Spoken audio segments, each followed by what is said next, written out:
This is the Mountain Man, and today I'm going to show you through the new 8-Dio bowed grand piano. Let's start by opening your Kontakt player and selecting the preset Upwards.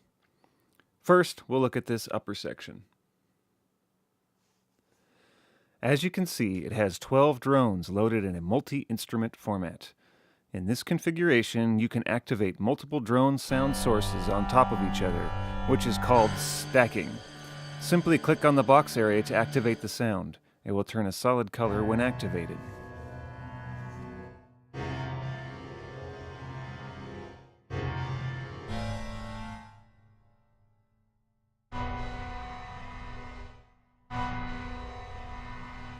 If you want to use key switching to control the sound sources, click this button in the lower right. The trade-off is that you are no longer able to stack several sounds on top of each other. So for today, we'll stay out of key switching and deal primarily with stacking of sounds. You will notice that each drone has an A-B button under the title. These buttons correspond to the channel strip just below. There are two independent channels that have the same set of knobs, which allow you to adjust the sound according to what signal you put through that channel. For this setup, I will have channel A come out the left and channel B come out the right. That will help differentiate the two channels. You will notice a slider under the A-B buttons. This is the volume bar. It controls the volume of each individual drone patch so you can blend several together.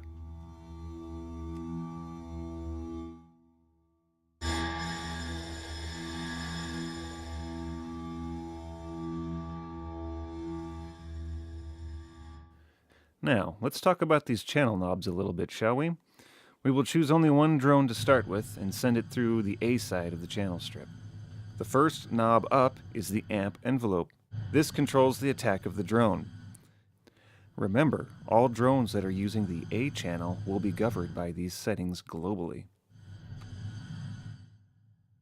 The outer ring of the amp envelope controls the decay. This is simply how quickly the sound will stop after releasing the MIDI note.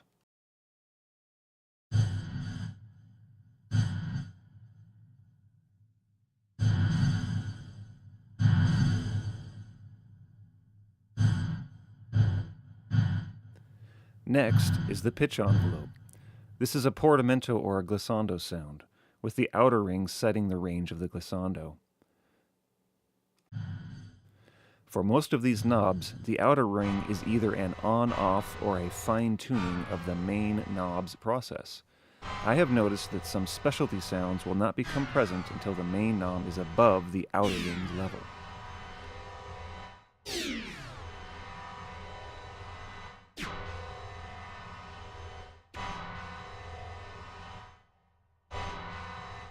The next knob is the filter envelope. It behaves in much the same manner as the amp envelope does.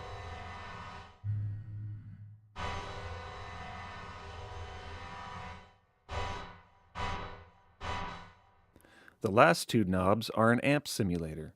The tone knob is a basic single-channel EQ band, with the outer ring controlling the frequency that is to be affected.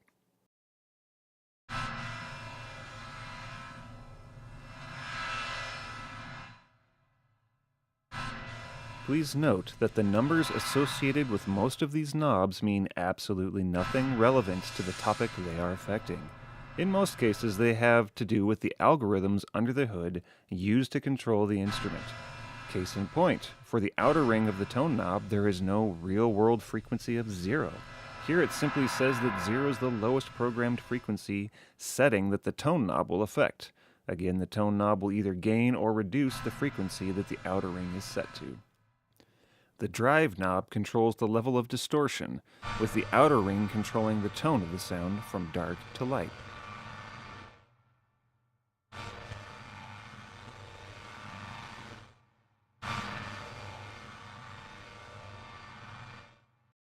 Okay, now we're going to look at the lower section. You will notice a big A-B knob on the left. This controls the two channel strips we are talking about above. Here, it mixes the two signals back into one, favoring whichever side the knob is most prominently pointing towards. The outer ring controls the strength or intensity of how much is going to change between the two channels.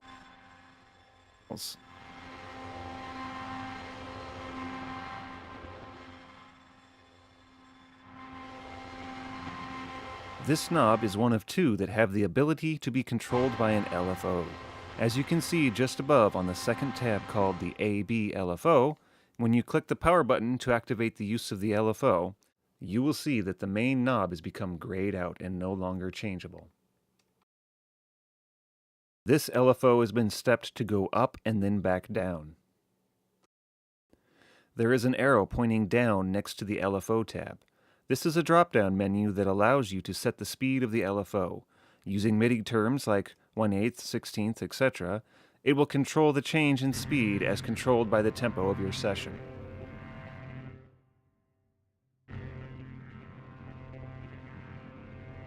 You can change the step by simply clicking in the range and changing the bar to the level you desire.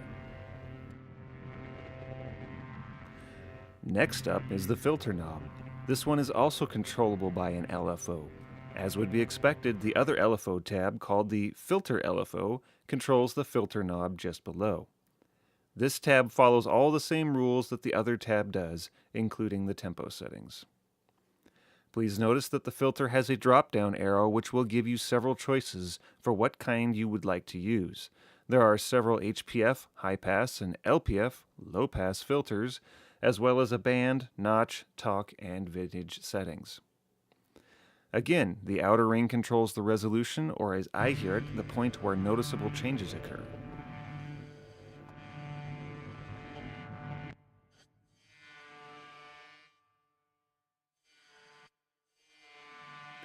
The next knob is the gate, and instead of an outer ring dial, you have segments that can be highlighted or activated.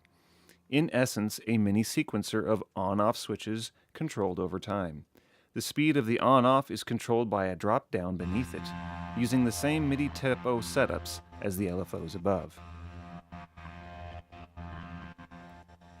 This can be useful for creating a stutter effect or for more rhythmic interest in your sounds. Again, the more you turn up the knob, the more you will notice the gate opening and closing.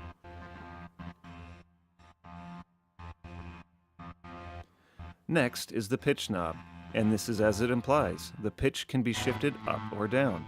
Using the outer ring, you can control the macro shifts, whereas the large knob controls the micro shifts in tonality relative to the pitch chosen by the outer ring. This is good for those times when you want to add some texture, but the pitch is too close to the other instruments, and that it gets lost. So try shifting the pitch out of tune just a little and see if the textures will work together better.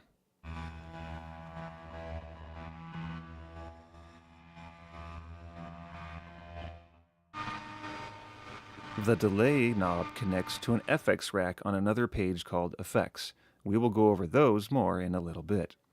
The main knob controls the mix level of the delay, and the outer ring controls the rate at which the delay is going, also MIDI tempo setting style.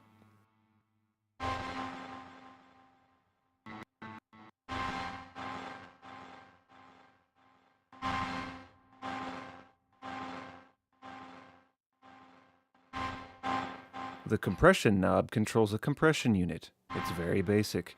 It has a mix level and a ratio level. Like all compressors, the higher the ratio, the more it clamps down. Also, as expected, this is something you can use by ear to get the right flavor for the sound. Like adding salt to your meal, a little can go a long way, and too much can ruin it.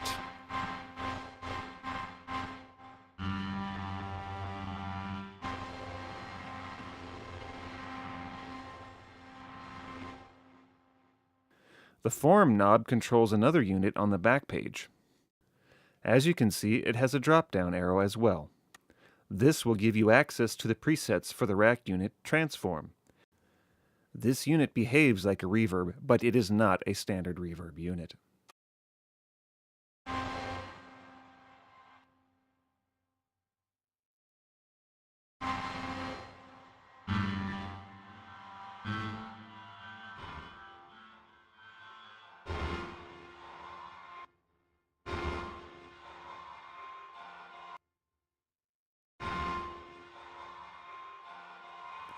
The four sliders on the lower right control four bands of EQ: low, mid, mid-high, and high. It is also good to note that these 6 knobs are assignable to MIDI CC channels. To link them, simply right-click and select Learn MIDI. Move your intended controller and poof, they're linked.